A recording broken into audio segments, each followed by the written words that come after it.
terhadap maraknya dugaan dan juga keluhan terkait dengan pencatutan data warga, khususnya di DKI Jakarta, untuk kepentingan pencalonan perseorangan di pilkada. Hal itu harus direspon dengan cepat oleh penyelenggara pemilu, khususnya Bawaslu beserta jajaran, karena indikasi terhadap pelanggaran atau tindak pidana pilkada.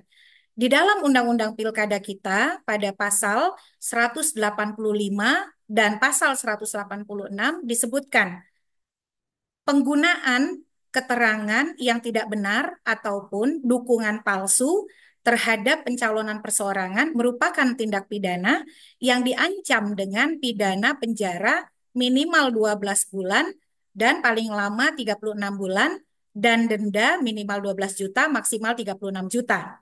Selain itu, terhadap penyelenggara pemilihan baik PPK, PPS, KPU yang tidak melakukan verifikasi dan rekapitulasi atas syarat dukungan perseorangan juga merupakan tindak pidana yang diancam pidana penjara minimal 36 bulan, maksimal 72 bulan, dan denda minimal 36 juta, maksimal 72 juta.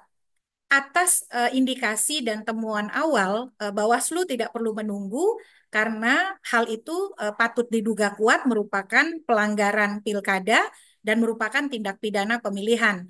Selain itu, bagi mereka yang namanya atau datanya dicatut, diharapkan untuk mau atau bersedia melaporkannya ke Bawaslu terdekat atau Bawaslu yang menangani tempat di mana terjadinya pelanggaran.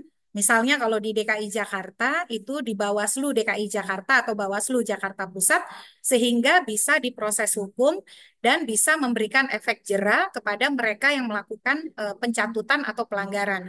Nah, indikasi temuan ini perlu direspon dengan cepat oleh Bawaslu karena kalau terbiarkan bisa tereskalasi menjadi spekulasi dan kontroversi yang berlarut yang ujung-ujungnya bisa menggerus kepercayaan publik terhadap penyelenggaraan Pilkada 2024. Selain itu, tindak lanjut yang responsif dan segera dari Bawaslu itu juga bisa menjaga kredibilitas calon yang diduga mencatut dukungan. Karena kita bagaimanapun tetap harus menggunakan asas praduga tak bersalah untuk menemukan siapa yang sebenarnya merupakan aktor intelektual atau pelaku utama yang mengeksekusi terjadinya pencatutan data warga ini.